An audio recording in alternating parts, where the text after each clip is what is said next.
আমরা দক্ষিণে ৩৩ বছর পেরিয়ে ৩৪ বছরে আজ পা দিলাম। সেই ৩৪ বছরের উদযাপন আমরা করতে যাচ্ছি রবীন্দ্র ভবনের ২ নম্বর হলে।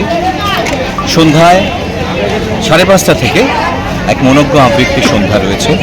দক্ষিণের ক্ষুদে শিল্পী থেকে বড় শিল্পীরা সবাই এই আবৃত্তি অনুষ্ঠানে অংশগ্রহণ করবে।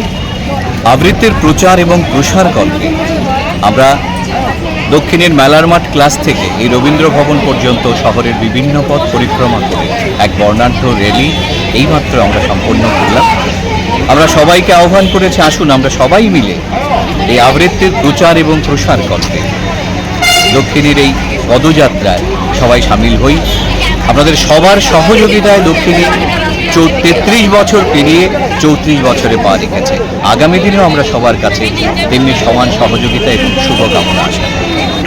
আমি প্রণব সাহা, দক্ষিণী সংবাদ।